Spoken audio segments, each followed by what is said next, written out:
আজকে আমাদের প্রধান বক্তা মুফতি মাসুদুর রহমান হামিদি সাহেব লেখক ও গবেষক, বাংলাদেশে জাকের সমাজের মধ্যে জাকের পরিবারের মধ্যে বিশ্ব জাকের মঞ্জিল আটরশি পাক দরবার শরীফ কর্মী গ্রুপ উলামা ফ্রন্টের যিনি দায়িত্বের মধ্যে রয়েছেন, তিনি এমন এক ব্যক্তিত্ব যার প্রশংসা আমি না করলে আমার কাছে মনে হয় আমার হক আদায় হবে না। আমি যখন বিশ্ব জাকের মঞ্জিল আলিয়া কামিল মাদ্রাসায় লেখাপড়া শুরু করেছিলাম, তার সঙ্গেই আমি লেখাপড়া করেছি। শুধু তাই নয়, আমি ফাজিল যখন পাশ করি বিশ্ব জাকের মঞ্জিল থেকে, ফাজিল অর্থাৎ ডিগ্রি যেটা পাশ করা হয়, এই পাশ করার পরে কামিলে পড়লাম। কামিলে শেষ করে যাওয়ার পর 2012 সালে কামিল শেষ করছি বিশ্ব জাকের মঞ্জিলে। তো আমি কোনো লাইন পাচ্ছিলাম না, আমি কোথায় যাব। আসলে আমি কি তখন তরিকাতে বুঝতাম না, তরিকাকে এটা কিছুই বুঝতাম না, বিশ্বলিগি খাদা বাবা ফরিদপুরে কি এটাও বুঝতাম না, কিন্তু তার মাদ্রাসায় পড়াশোনা করতাম। আমার বন্ধুবার মুফতি মাসুদুর রহমান হামিদি সাহেব আমাকে আমার এই হাতটা ধরে নিয়ে, আমার এই হাত ধরে নিয়ে আমাদের মিয়া মামার কাছে নিয়ে গেলেন। আমাদের কায়াম দাদা ছিলেন, কায়াম দাদার কাছে নিয়ে গেলেন।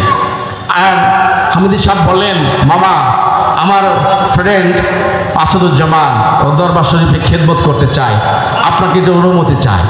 আমি হামিদি সাহেবের সঙ্গে গেলাম। মিয়া মামা আমাকে নাম ঠিকানা লিখলেন, কায়াম দাদা আমার নাম ঠিকানা লিখলেন, আর সেখান থেকে আমার খেদমত শুরু হয়ে গেল। আমার বিশ্ব জাকের মঞ্জিলের একটা খেদমত, প্রথম খেদমত শুরু হইল।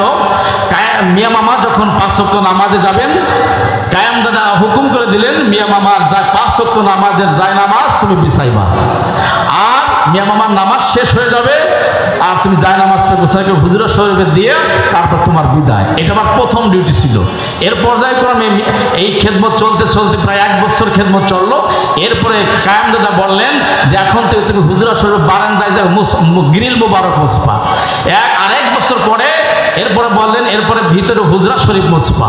তো এইভাবে করে আমার খেদমত চালু হয়ে গেল, যার মাধ্যমে আমি গিয়েছিলাম বিশ্ব জাকির মঞ্জিলের এই রাসূল পাক সাল্লাল্লাহু আলাইহি ওয়াসাল্লামের সত্য তরিকা, আমার খাদা বাবার দিক নির্দেশনা, আমার খাদা বাবার সোহবাত, আমার খাদা বাবার সেই সত্য তরিকা আমি যার মাধ্যমে পেয়েছি, এই সন্ধান যিনি পেয়েছি, আজকে তিনি এই মাহফিলের প্রধান বক্তা মুফতি মাসুদুর রহমান হামিদি সাহেব। আমি তাকে ধন্যবাদ জানাই, আল্লাহ দরবার শুকরিয়া জানাই, যেন উনি আমাকে যেমন হাত ধরে নিয়ে নিয়ে বিশ্ব জাকির মঞ্জিলে পৌঁছায় দিলেন, হুজুরের কদমে পৌঁছায় দিলেন, তিনি যেন এইভাবে করে আলেম ওলামা ডেকে ডেকে ডেকে হুজুরের কদমে এনে রাসূলুল্লাহ সত্য তরিকার সন্ধান দেন। সকলে বলেন আমিন।